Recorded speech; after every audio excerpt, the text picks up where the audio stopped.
Welcome to the Mom Show. I'm Jeannie, your host, and today I am in my kitchen preparing to deal with all of the stuff that is coming out of the garden. I love fresh fruits and vegetables, but there is only so much that our family can eat in one moment on any given time. So what am I going to do with all of this? I'm going to can it up. We're going to be using a pressure canner today. If you have not been pressure canning and you've only done the water bath method, I know for a lot of people this is very intimidating, but I'm telling you, it's super easy as long as you follow some simple rules and guidelines. There are several places you can go to look at the recipes when you're canning.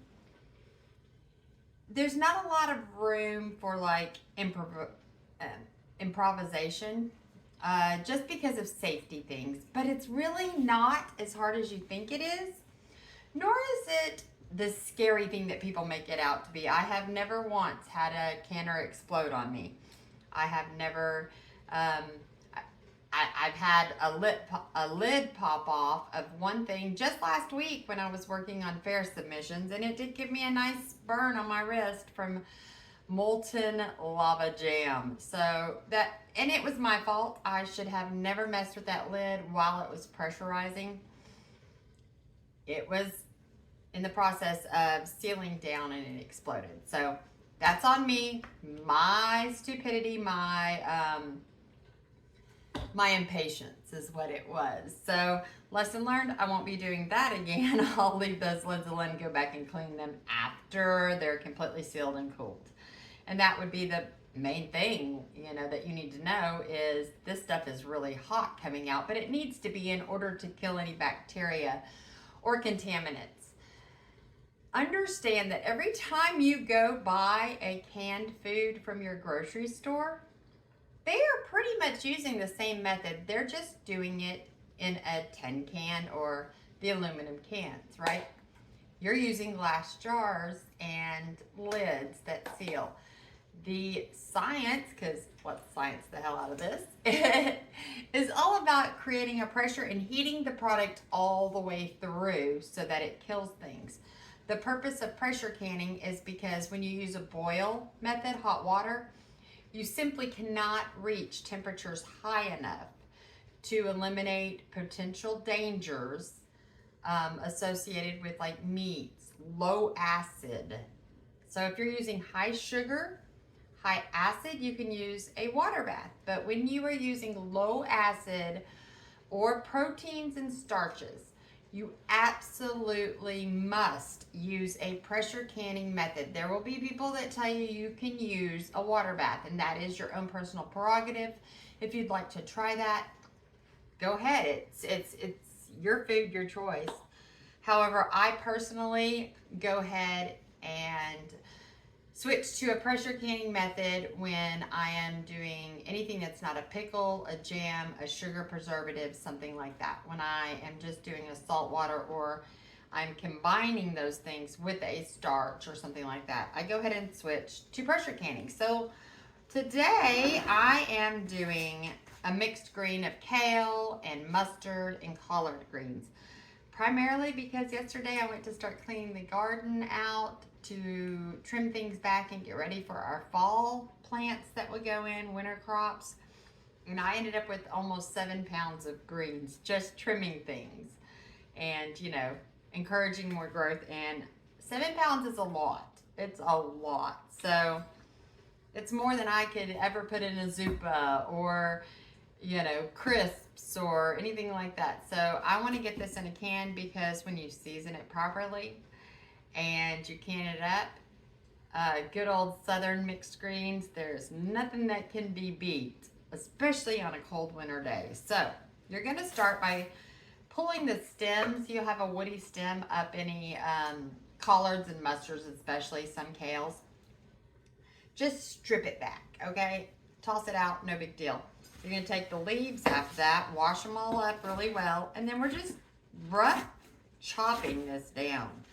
I'm not looking for uniformity in this. I'm just trying to make the pieces a little smaller so that when you go pack it in your jars, it's really important that you have not a whole lot of space. You don't want excessive space, but you need to be able to move the heat, and the liquid that you put in your jar needs to be able to get around the product and the food and seal down with it.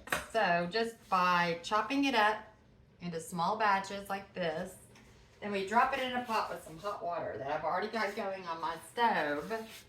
And I have quite a few bags of this that have already been destemmed to get through. So I'm simply going to just start chopping it down. There's nothing more to it, just chop. The best way to do this is I usually take a bundle like this and just kind of roll it up like that, holding it. Keep your fingers out of the way. And just, as you can see, I just go across that roll and then across like this. And then just a few more little random what's about through it, and we're ready to go. That's all you need to do. As you can see, I'm not being precise. I'm not being like, oh, these all have to be exactly alike. No, I've got bigger pieces and smaller pieces. It's mixed green. It's all gonna cook down in your jar.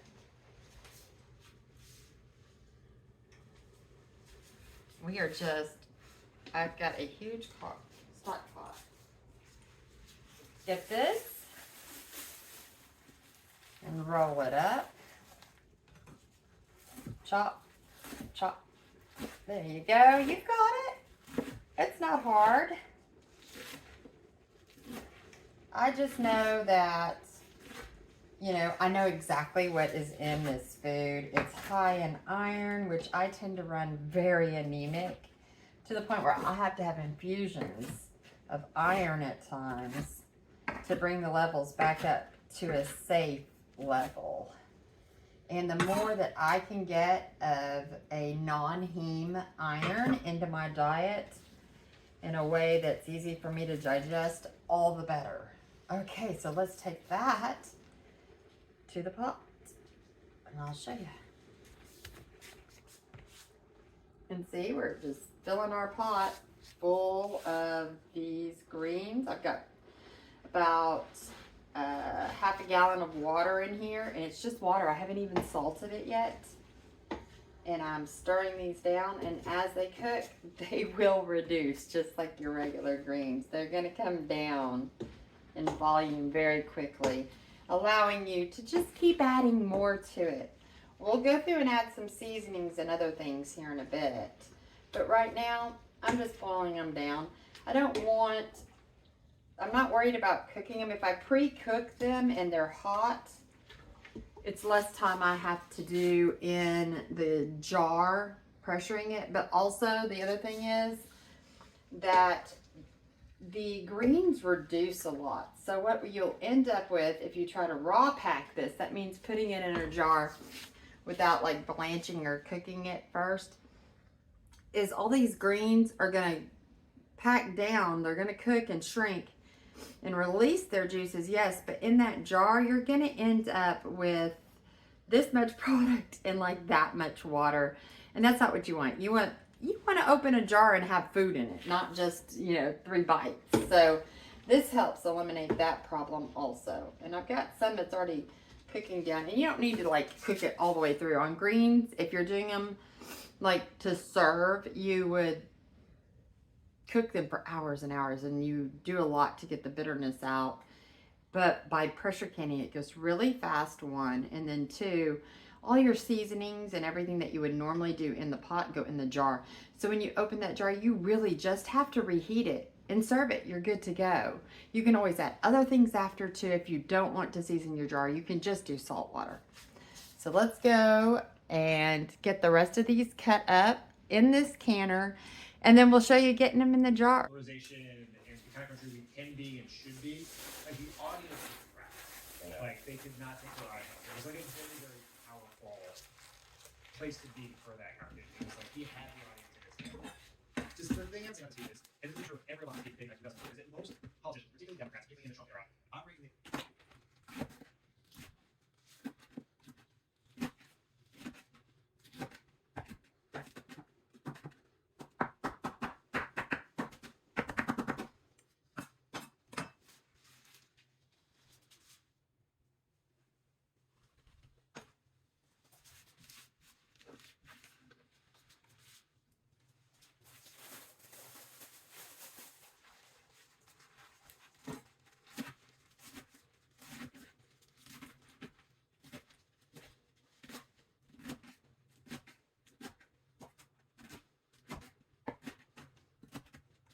And if you're thinking this is a lot of work, you're right, it is some work, but I get free groceries.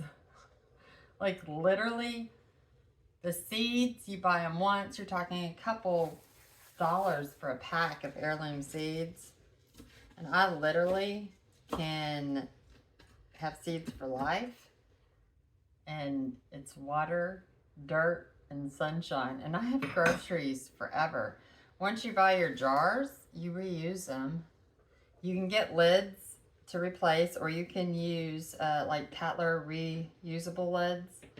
But if you're using the ones you use once, maybe twice if they're still good. You're not supposed to do that. Sometimes I do, because they will reseal, especially if they're good ones like Ball or Kurz. Anyways, the groceries are free. All the fruit and vegetables that we eat through spring, summer, fall, and winter, I have paid for one time in the source of seed. And we eat seasonally, and then I can, and it has reduced our food budget, I would say, at least in half. Really, the only thing I am paying for anymore is the only thing that comes out of our budget now primarily would be proteins. And we're switching more and more over to legumes and beans and peas, lentils, alternative protein, soys, because I can grow those things. We like a lot of fish, lean protein, and even fishing. We live on the Arkansas River practically, so I can get fish, not a problem. But we buy a lot of fish, tuna, salmon, things like that. And I even can those. Did you know you can can your own chicken? Yeah, think of it this way. If you can buy it in a jar or a can in your grocery store, you can do that at home. There are ways to do this at home that are perfectly safe. You can buy your products in bulk even, like go to a Costco or a Sam's and buy huge jars, or number 10 cans is what they call them. They're those big, big cans of like tomato sauce, ketchup, diced tomatoes, corn, green beans. You can even take those, re-jar them, take it out of that number 10 can, put it in a jar, pressure can it, and break it down into what you need for a meal. And the savings is phenomenal when you do that. So you don't even have to have a garden to be putting food away for your family at a lower cost, especially with, grocery prices just going up, shortages due to the weather and all the craziness that's been going on this last couple of years. It just kind of has pushed me to do more of what I've always done, but on a larger scale. So the gardens grew this year. We produced probably about 4 or 5 times what I normally do. And, while so much was coming out early summer, midsummer, now we're headed into late summer, fall, when it was just abundance, just tons. And I didn't have time to can because I'm so busy out there putting plants and dealing with the plants and, pruning and babying all of these things and getting them to produce. I didn't really have the time to can a lot. I froze a lot, and I will transfer that from the freezers into jars. But the stuff that's coming out now that's fresh, I have more time, and I am definitely canning that up.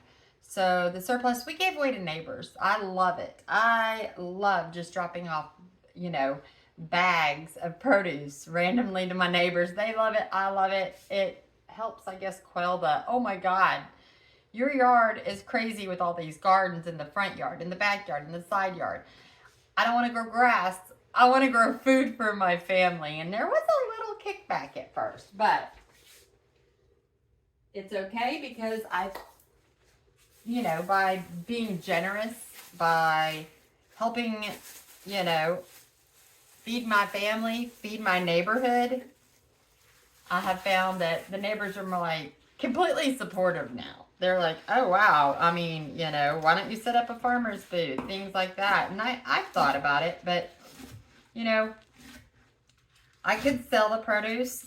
That for sure I could. And I would make a decent amount on it, I'm sure. But it just feels better personally. And I think it's more beneficial for my community, you know, being what it is, my neighborhood. We're probably about our little development, our housing development here is probably about 35, 40 homes. So, I mean, I can't feed everybody, but when I was doing the garden baskets, I would go pick different houses each time so that at least, you know, as many as I could in our development, I could gift a little bit too for their families. The ones with the kids always kind of take priority, especially on the melons and stuff this summer. Stuff I know kids love to eat. I know I am giving my neighbors a gift of whole food that hasn't been exposed to pesticides and herbicides and all the stuff that tends to end up in our food stream that we don't want to put in ourselves and our children. So it was the least I could do and the neighborly thing to do. And down the road, I've had more people ask me if I could help set up gardens for them this next spring. I'm super excited about that. So we've got this last bit. I'm putting it in a pot, and then we'll go on to the next step.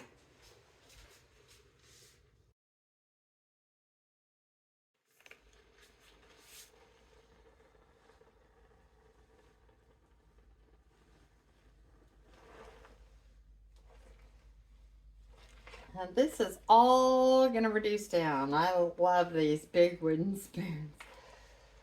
Now I have a glass stove top.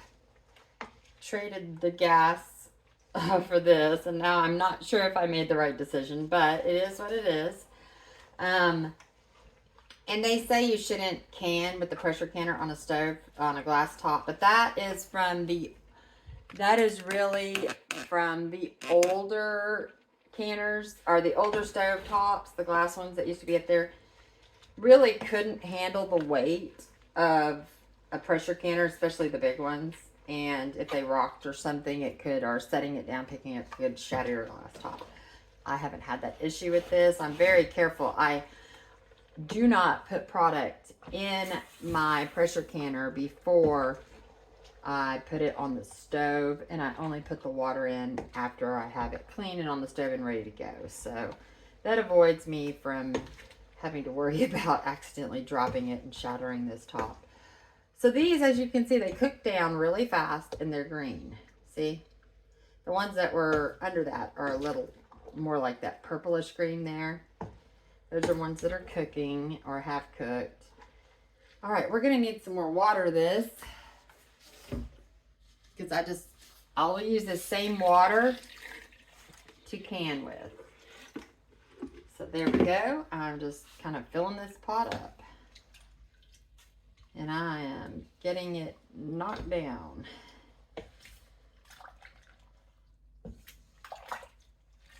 And of course I'm going to use this water because it's got all that flavor.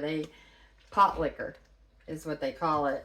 Well, where we're from, I've heard it called that. It's a pot liquor. Once the juice from this and all the seasoning and spices from it cooking in it, you drink that juice, or it's so yummy.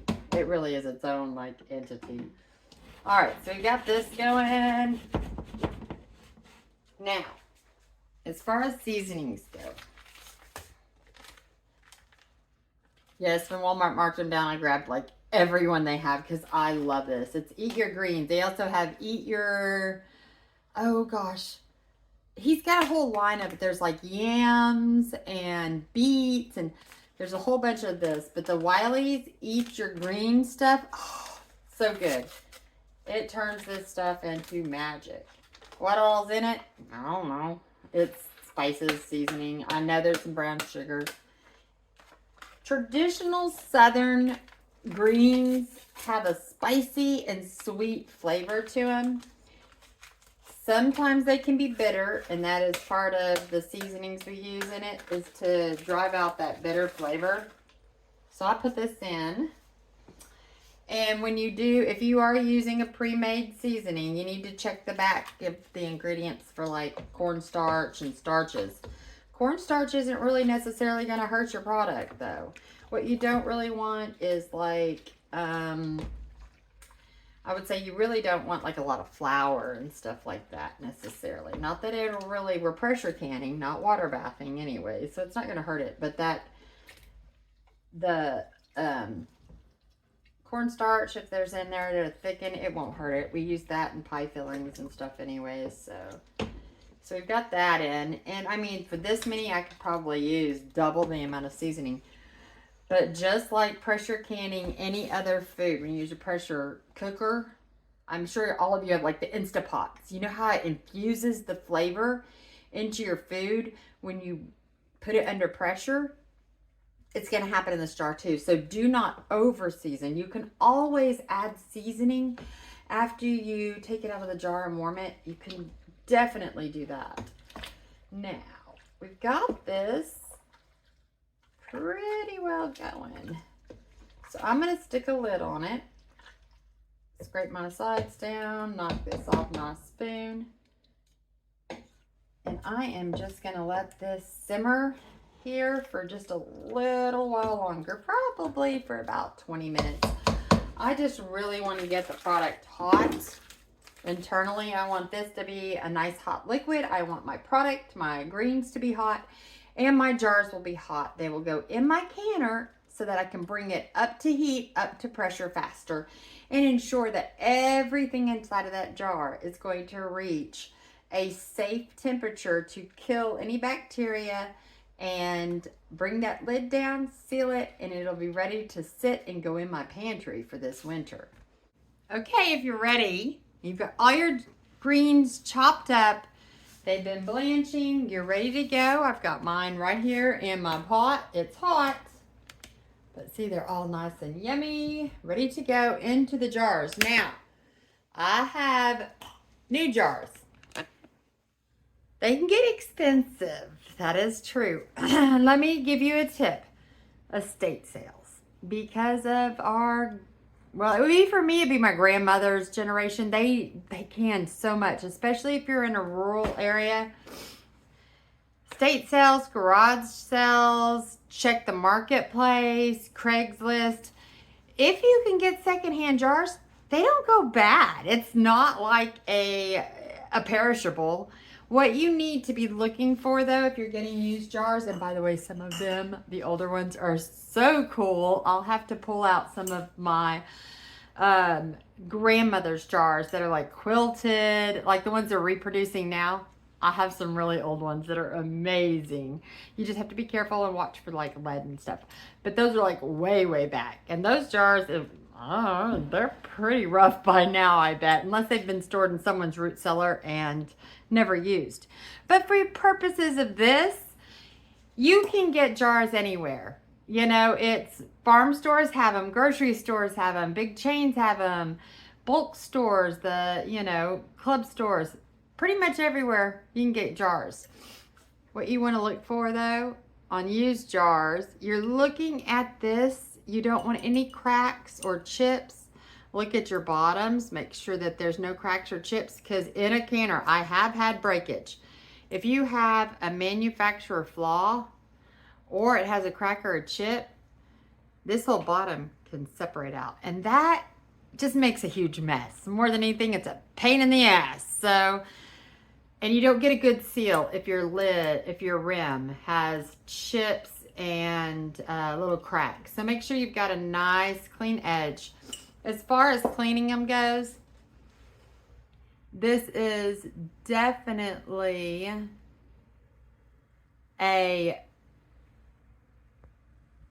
sorry, someone always trying to call me. I'm like, no, not right now. I'm in the middle of teaching people how to use a pressure canner safely. New jars, it is completely optional, I believe, whether you wash them or not. They're going in. I just give them a quick rinse out. Okay, I just rinse them out real quick. I'm already going to put the lids that go on top into hot water to soften that seal, just to ensure a better seal. As far as the jar goes, rinse it out, especially if it's new. And then what I do is, well, let me preset the oven. So I always have to figure this out. I'm going to go on, I think I want upper, yeah. And I'm going to drop this temperature. It automatically, for me, starts at 350, but I want to drop this down as low as I can get it. 170 seems to be the lowest I can go. Ah! No timer. I don't. I know how to do this, I promise. All right, let's try that again. Upper. Go all the way down. All the way down. Start. There we go. I have a baking sheet with a Silpat. No, we're not making cookies, but the jars kind of stay put a little better sometimes. I mean, because on this, they slide around, and as this pan gets hot, you could risk, you know, having a thing happen with the jar. Now, they're still sliding around this, so the other thing I like to do is I will lay down a tea towel on this. It's not going to hurt your tea towel inside of the oven. So, I just get a tea towel. We're using really low heat. We just want to heat these jars so that when the product goes in, your vegetables or whatever, they're hot in this liquid. And I want my jar hot too, reducing the chance of cracking, especially if you have a colder room you're working in.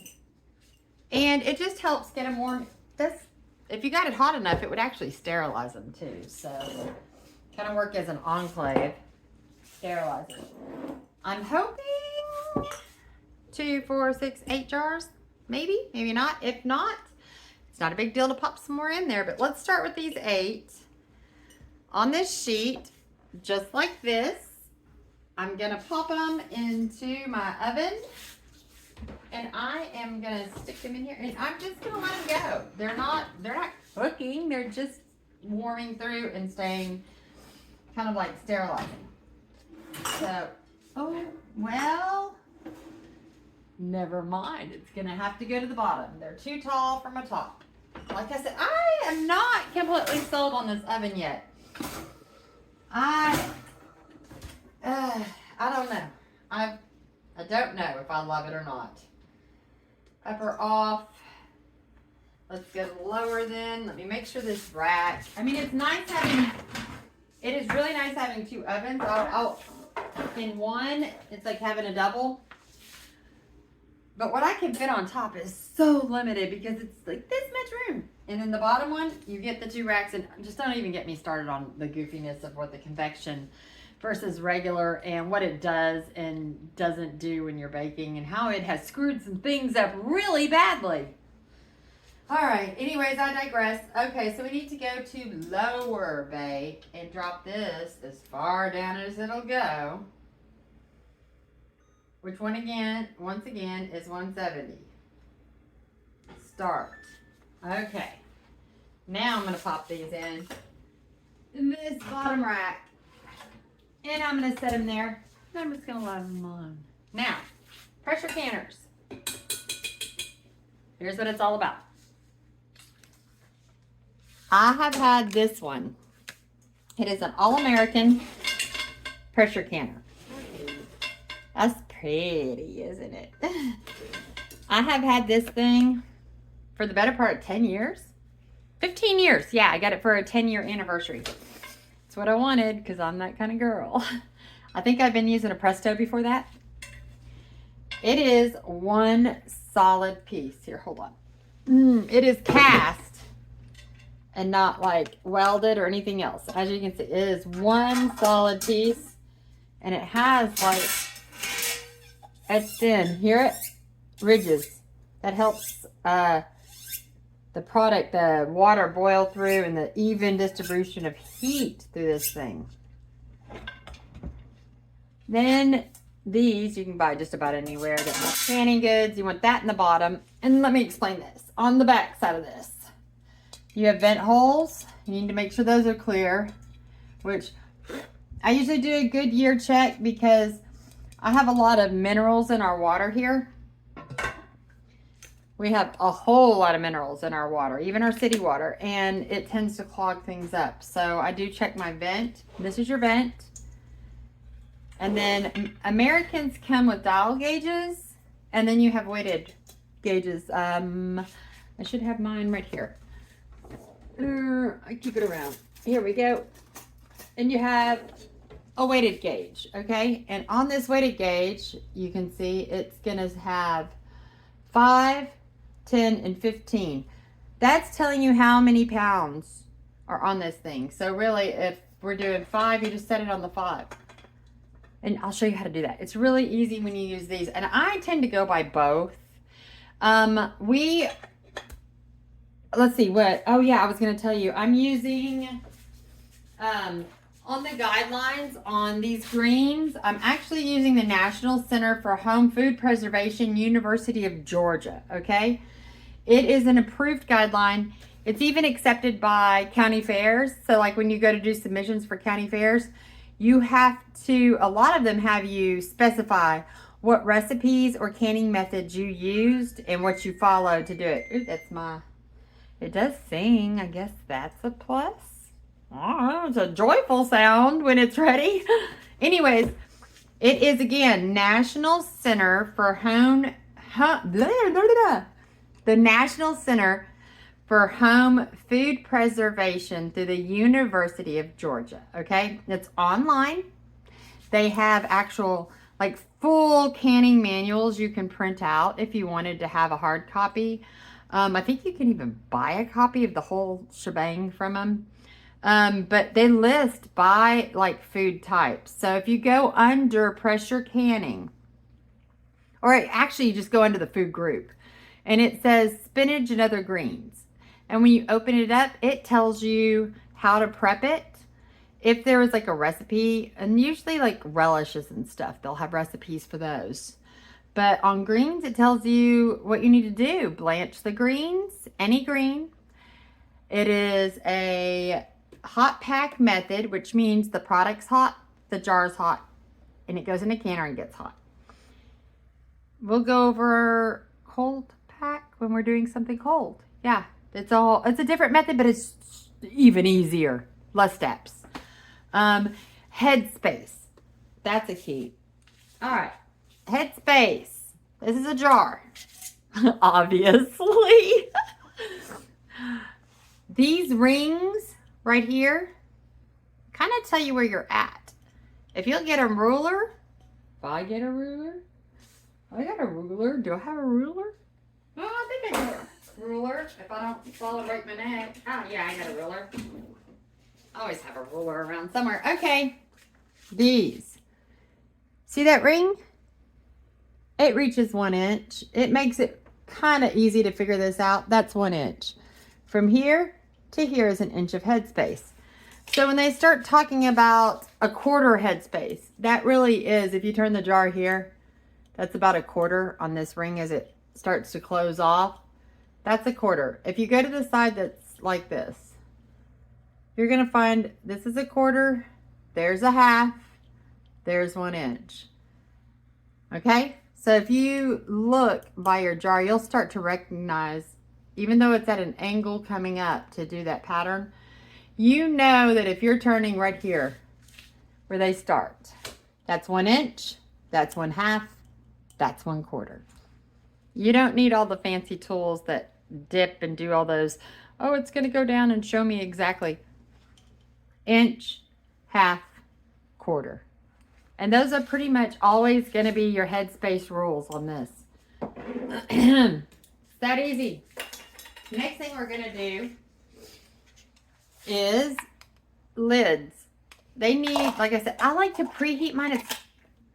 Some people say absolutely you have to do it. Some people say it's optional. It's really, for me, I just do it for the surety of it being super clean. And like I said, it gets this. Oh, let's talk about a wax ring.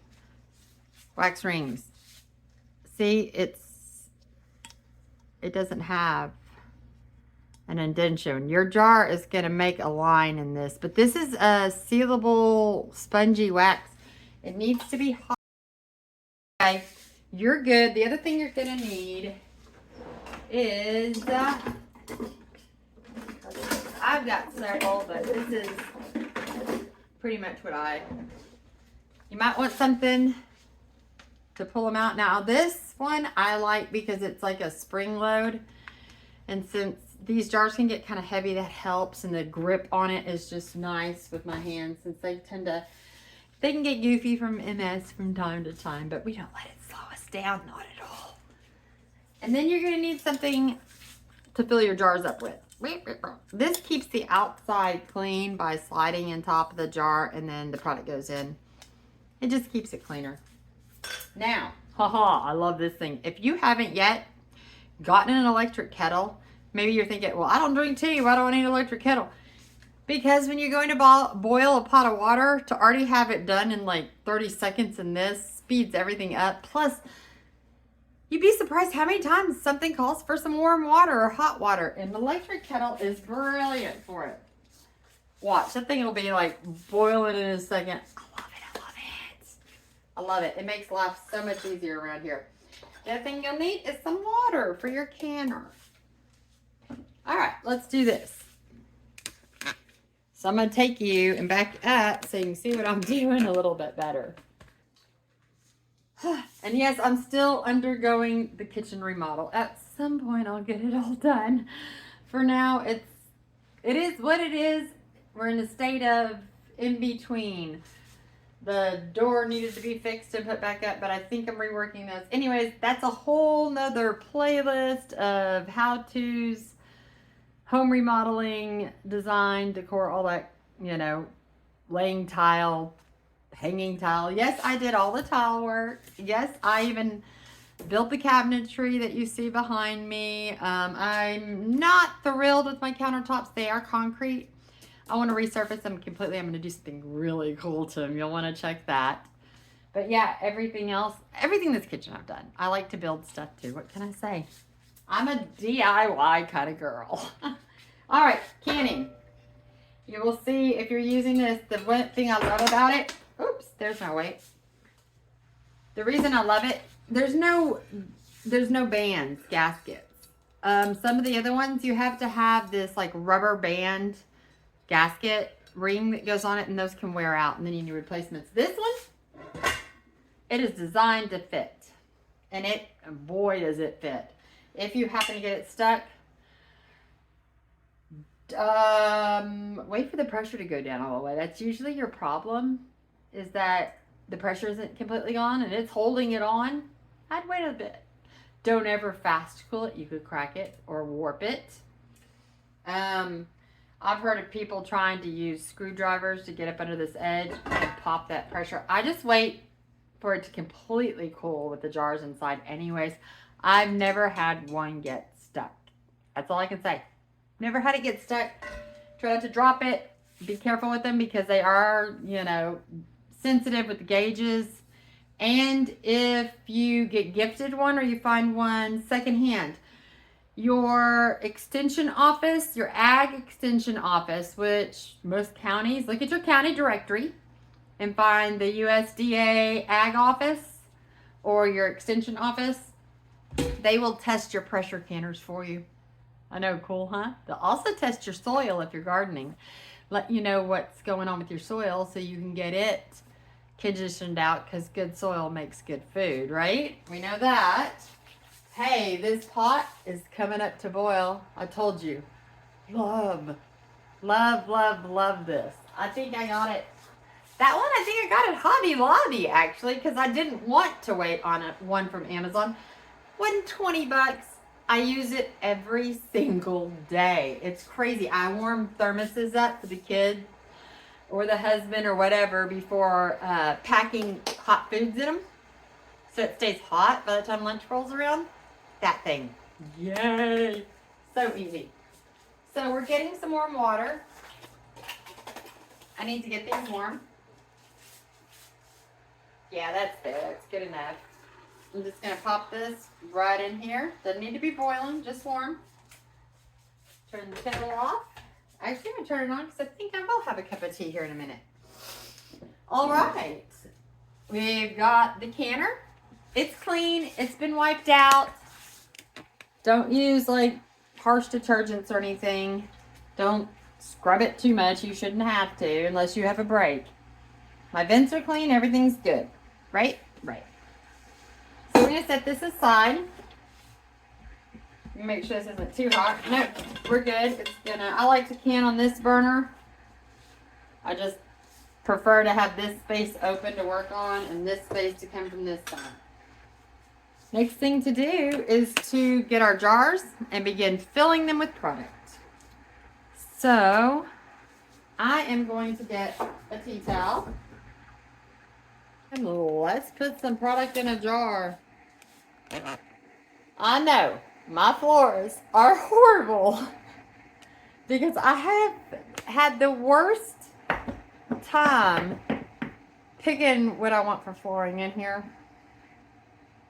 I have looked at black slate and actually put like 3 pieces on the floor that we've walked over and, you know, just kind of lived on top of. Just 3, not even glued down, not mastic, nothing. Just so I can see if they're cleanable or how comfortable they'd be. Oh no, not doing black slate. Tried some porcelain-like looking stone. Don't love it. So I am still torn on what I'm going to do for flooring in here. And it's such a huge decision and I'm so indecisive that I have not rushed the process. It is the last thing I pretty much do in a room is decide on flooring. Just, I don't know, I do things backwards all the time. Most people put their flooring first. Not me! No, I'll wait to the end because, hey, I don't want to get it dirty, 1, and 2. It's a big decision. It's a high cost item and I don't want to rush it. There's plenty of time. Anyways, we have food. Yes, we have food. We have jars coming out. I'm going to grab those jars. I need water pads for jars. Let's get the jars. Here we go. See if I can do it without dropping them. I'm kind of a klutz. Okay, not kind of. I really am notorious for being a klutz.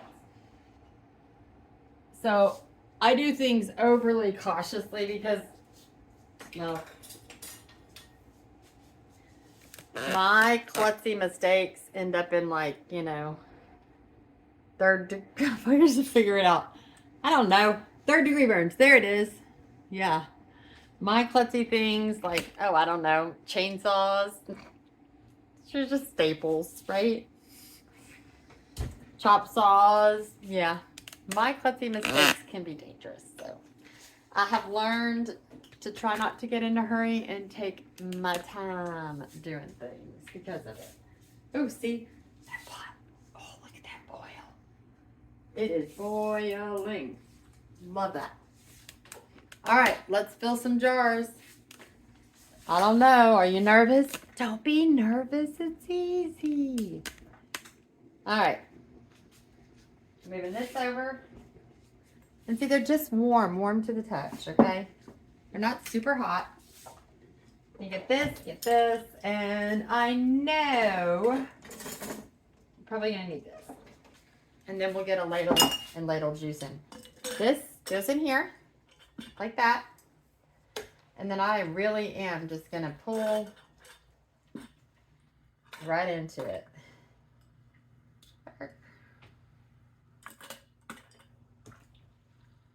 You know, I definitely want the puller for these. These will be better. This is so much better. Let's go with this. I liking this better. Alright, yeah. Pretty greens. You can see the greens. And then I'm going to pack it in this jar. If I don't get the little pokey thing. There we go. Down it goes. You don't want to pack it too tight. You want to be able to move product around. But I promise you, by blanching them like this, you get probably about 3 times as much in a jar that you want than just a couple little pieces that are going to reduce down to a tablespoon. That's stupid. Why would you go through the trouble of doing all this unless you're going to have a jar of food? Not a snack. Alright, so see, I'm leaving that inch of head space. So that's where I'm getting that to. I need a ladle.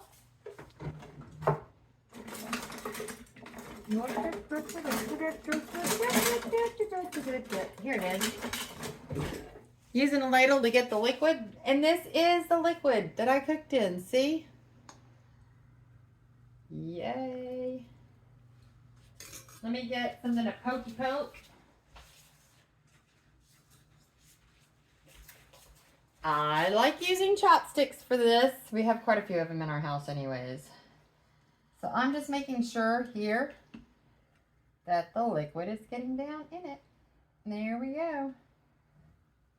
Now, this is where I need some salt. And we're going to put a few pepper flakes in a couple of them. If I can find the pepper flakes.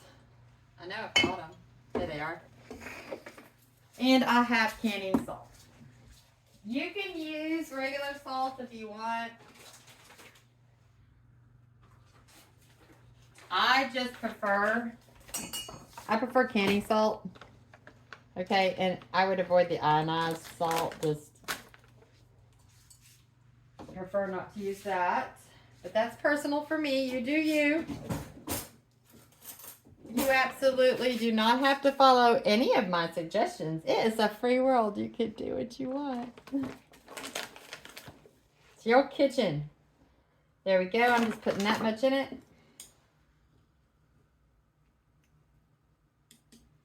Well, maybe it's not a free world, but in your kitchen, you are queen, king. Do what you want. Make your own decisions. I'm not here to do that for you. All right. And then here we go. Now, I'm just going to get in here, grab a lid, and grab a clean dish rag. I have paper towels, but I use a lot of wash rags and like dish towels that I make and stuff. Just then I have a bucket under the sink I toss them in and wash them. It just on that budget-friendly thing. Not that we need to or have to, like to make ends meet. It's just become a habit from when we were younger and we did need to make ends meet. It just seemed like spending money on paper and then throwing it away seemed like really just, I couldn't do it. We didn't have the money to do such a thing, so I just got in the habit of holding on to old washcloths for the kitchen when it no longer seemed bathing worthy. Or making tea towels. That edge is clean and dry. I'm going to set that off. And we're going to do that. And then we're going to take it over. And I'm going to set it down in the canner. And that's it. All right. I am getting the last of this. And I don't really know what I'm doing. What are we saying? All right. Let's move this. I'm getting the last of these jars packed. They have salt and some pepper in them. They're filled to the 1-inch mark and they're going in the canner. Be sure and wipe your edge down. The dry cloth. You don't want anything on it. Clean hands. Clean jars. Everything needs to be clean because you are packing food into the canner. And then you don't want to over pat the cleaner. The other thing. Now, I need to go a second level. So we'll go ahead and get these done real quick and I'll show you that. Let me get these all capped up. Yeah, very good. I'm ready to go in. As you can see, this is really easy. All I did was literally shove food in jars, fill it to the line with the liquid, add my seasonings, additionally to what I already had it cooking off in. It would help to add a lid. Lids are good. There we go.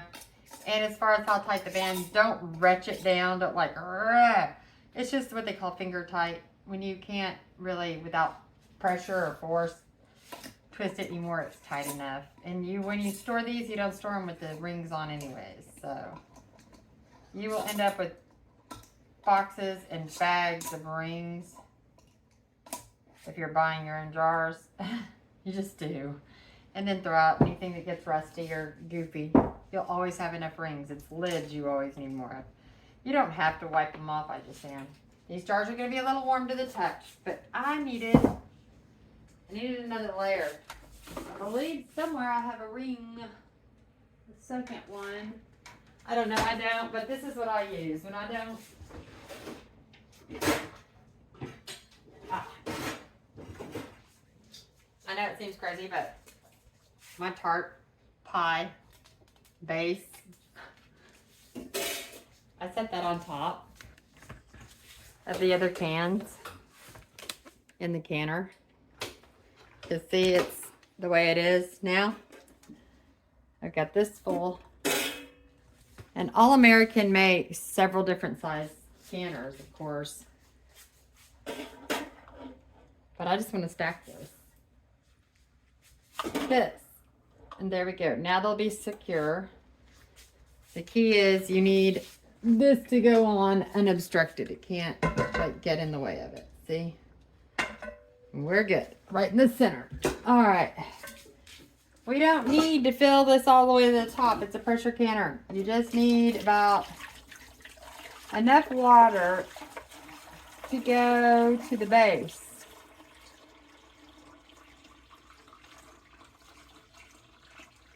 Since I have a second layer, I'm only going about halfway up my first line of jars. I don't know if you can see it in there.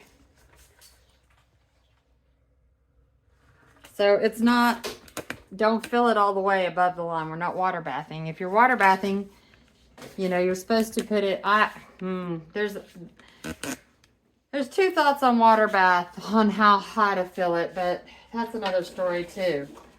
All right, so on this, you line up the arrow, and this is why you'll see why I suggest these. Yes, they're pricey. Again, I've had this 15 years. I want a bigger one, and I may get one. We'll see. Because I have loved this. You line that arrow up, and then you have these. This is why these don't pop. You're not going to get these horror stories you hear counterclockwise or on the opposite ends. You want to just light touch. Oops. Light touch on that. It's not totally lined up. But see, even here where this isn't perfectly lined up, I don't worry about it because of these. You go like opposite sides on it like this. And when you're twisting them, you want even pressure. Like you want to pull them down at the same time kind of evenly. Like that. So those two are done. So I'm going to do this one turn. I need to get this one tightened down.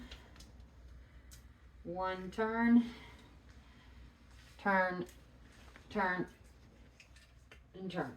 All right, that is completely tight. Next step is pretty simple.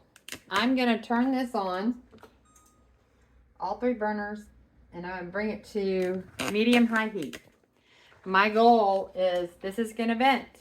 What that means is there's gonna be a little stream of steam. You'll hear it more than you can see it. Put your hand over it, you'll feel it. It doesn't have to be like Old Faithful. It just really needs to be a steady stream. That is when you put your gauge on. Once that, you can watch here too on this gauge. Once it reaches up to your pressure, it'll show you. But you're going to put your gauge on when you get that heat going. And I know our recommendation, according to the University of Georgia, their food preservation guidelines, this is a spinach or other green. We are below 2,000 feet at sea level. We're below that. So we are 10 pounds of pressure. And then they usually give you pints or quarts. This is pints. So I think they overdo it by a long shot. On a pint, they say 70 minutes at pressure. Quarts, 90 minutes. That's what we do meat at. We do 90 minutes for meat. Now, if you're following the guidelines exactly, go 70 minutes. And I'll show you how to time that. So it really will be about 2 hours for this canner if I went the full 70. However, I know from experience doing these, once this gets to pressure, I really only need about 15 minutes. Now, I also know that 70 minutes, if I go from 10 pounds to 15 pounds, I can reduce my time. No, crazy, huh? But then I run a risk of possibly breaking jars. So I'm going to go ahead and stick with the 10 pounds of pressure. And I'll make a decision on the timing. Honestly, 70 is overkill. But that's just me. You do you, boo. I'm going to keep it at pressure for like 20 minutes and be done with it because I know I'm starting with hot product. I'm starting with hot jars and my pressure canner is accurate. So I'm going to wait for that to start and we'll come back. Okay, so this is venting.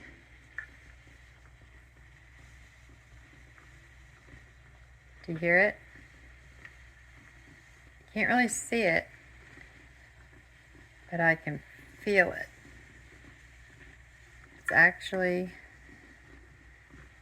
It's really kind of hard to detect. Yeah, I can feel that. So it's warm, it's venting, I can hear it. Now we're going to put the gauge on, 10 pounds pressure. I'm setting that on. This will come up and show me pressure right here. I will probably have to reduce my heat. Right now it's at 6 on my dial. I'll need to bring that down once this starts rocking. See, you can tell it's up to pressure, see? It lets them out when I pulled it off. Watch.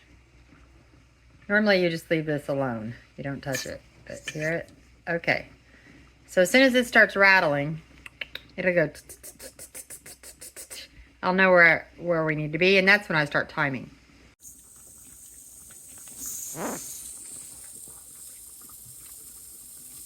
So we are there. I'm going to reduce this just a little bit because I know this is going to keep residual heat. I'll start my timer.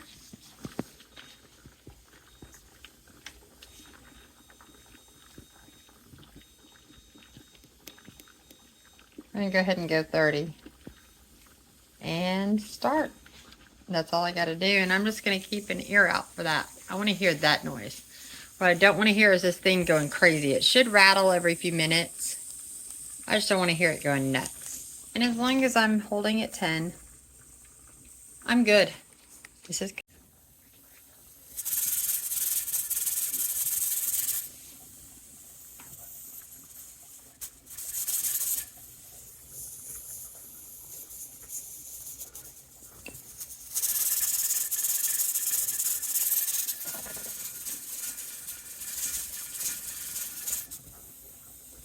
Okay, so we are at time. It's been holding pressure. I'm just going to turn this off. And we're going to let it go down. We're not going to touch it. We're not going to do anything to it. Okay, pressure is at 0. It's quit rocking. We're just going to remove this. You're going to hear a little pressure come out. That's all that's left. So now that that's done, you start releasing. And you gotta make sure that's at a 0, that nothing else is coming out before you do this, or that's when the lids pop. Now I'm just gonna unscrew this like this, and as you see, it already is letting up. I'm gonna turn it. There you go. With no pressure, it'll open. And there we go. Now I'm going to set this to the side. It's very hot. See those jars? They are boiling inside. I'm going to let these sit. I'm not touching them for a few minutes. All right, it's time to take everything out of this pressure canner. You're going to grab, I'm going to move all of this out of the way. I have other things going on. I'm prepping garden vegetables still. Hear that popping? That's a good sound. That means those jars are sealing. I have a towel down over here. I am going to go ahead and I need to move because these jars need to sit undisturbed for a couple hours at the very least. They need to sit aside. These are unopened jars still. New, open, unopened. I'm just gonna move everything out of the way so I know that when the kids get home from school, they're not gonna bump it around. I'm gonna put this down here in front of me. Clear path to my jars. And we're gonna take them out and I'm gonna set them down right on this towel. Ready? This is how, let me show you this. So you're lifting them out, grab it right here like that, and directly keep it. And just set them down. They need to sit.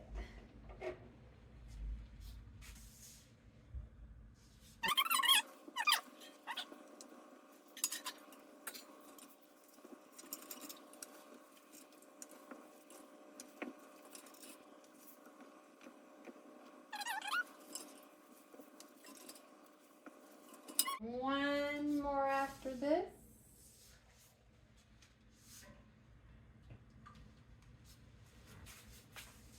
All right.